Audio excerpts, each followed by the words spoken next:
Your PMI application, it's supposed to take what? An hour? But if you're anything like the project managers I've been working with who've spent hours second guessing, rewriting, and wondering if they're even doing or writing the application the right way. Good news, I have a way to help you through this whole thing. And in this video, I'm going to show you exactly how it works and how to avoid some mistakes that I'm seeing people make when filling out their PMP applications. For those who don't know me, I'm Russ Parker, founder of 44 Risk PM, retired U.S. Marine Corps officer, and I've helped tons of future PMPs feel confident while submitting their applications and watching them get approved, and even helping some who've gone through the audit process. And I've seen what trips people up when they're trying to write their application.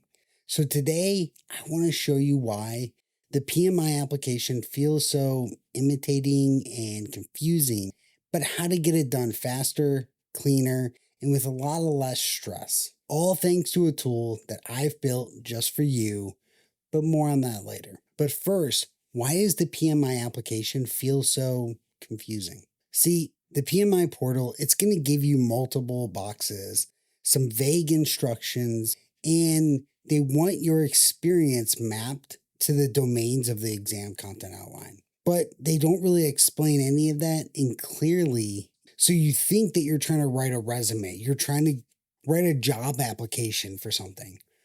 But that's exactly what they don't want. Look, it's not hard, but it's not clear either. And that's why I've built this GPT right here to fix this. Something that actually is designed for project managers who just want to do it the right way the first time. Now, this is not designed to do the work for you, but it's to help fast track your work and allow you to focus on exactly what matters. Studying for that PMP, that ACP, or that RMP exam. So let's take a quick look at this GPT, and I'm going to show you how exactly it can help you out when writing your applications. All right, so here's the GPT and what it looks like. And I'm going to quickly go over a few different things for you on how this thing works. But mostly it's going to start off by having you describe your project using the simple formula of scope, results, impact. It's going to help you calculate your hours, match your work up to the domains of the ECO, and it's going to help to make sure if you have dates that are overlapping or anything like that.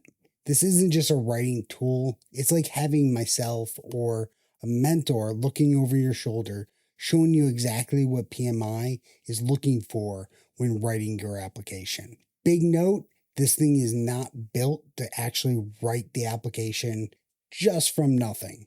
All right? That is unethical and not what you want to do for your application. This is purely to use information that you have on how you've actually led projects to help you write it in the right way for the application. So example being this quick one right here, I'm going to put this information that I've pre-written that has my job title, my organization, my functional reporting and my budget and everything like that. From there, I'm going to put this in and then I'm going to write, can you rewrite the project description to align with the PMI expectation, including the project phases, initiating, executing, planning, monitoring, controlling, and closing, and show leadership outcomes and measurable impact. So we're going to throw that in there with it and hit enter. It'll think about it, and then it's going to give you a nice rewritten way to show how you've actually done this work when it comes to initiating, planning, all the domains. And then it's going to ask you for, are you ready for feedback and what else you need to do out there. So another prompt you could throw in that I like is what's missing from the draft that might get flagged by PMI.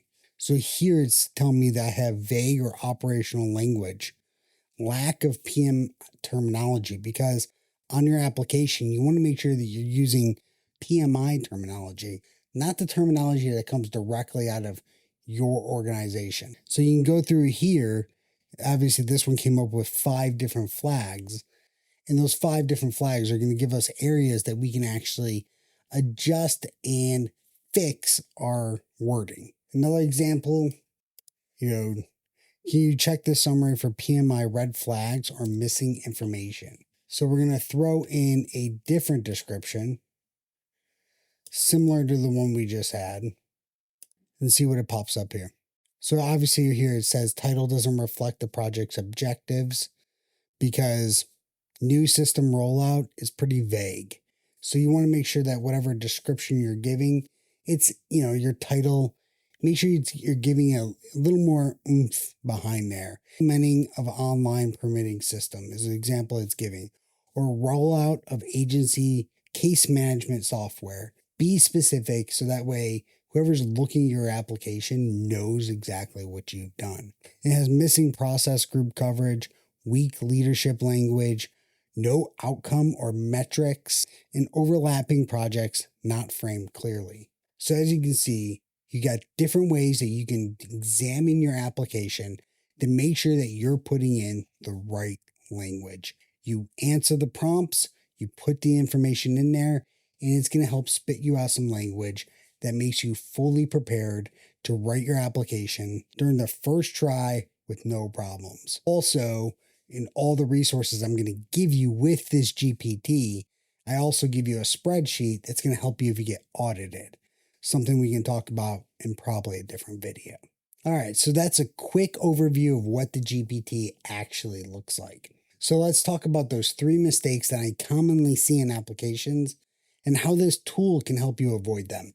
First is writing your project summary like a resume. So this GPT is going to ask for measurable outcomes. We saw that in our example. And it's going to help you drive your descriptions to what PMI really wants, which is showing your ability to lead a project. I worked with someone who went through an audit, and their audit came back that they were not qualified to take the PMP.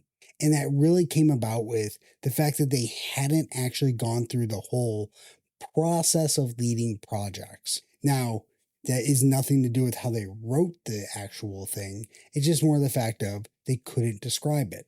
So that's why we want to make sure we describe it right the first time so there's no problems if we do go through the audit process. Next thing I see is an overlapping project dates or inconsistent hour math. The GPT is going to help you double check these hours. And it's going to call it out before it becomes an issue when you're putting it in the actual application itself. Remember that your hours for your projects cannot overlap. So if project 1 starts January to June and project 2 started in May, you cannot double count May and June. Project 2 would have to start in July for those hours to meet the exam, qualify to meet the exam. So don't try to double count time because it's very specific. You have to do it over 36 months, non-overlapping time. Next is forgetting to include outcomes or deliverables in the description. This GPT is going to prompt you to answer what changed. What did your project actually do? And if you can't answer that, PMI probably won't count that project. That's why the GPT is going to ask you all the questions that I would ask you if I was looking at this thing myself. So go ahead, check the link down below, get the GPT. Because if you're tired of staring at the application portal, wondering if you're writing the right stuff, stop it. Grab this PMI application assistance GPT I built. It's only $47 and it comes with everything you need. The GPT, it comes with a fillable spreadsheet with all the information you need, not just to write your application, but to pass an audit if that comes about.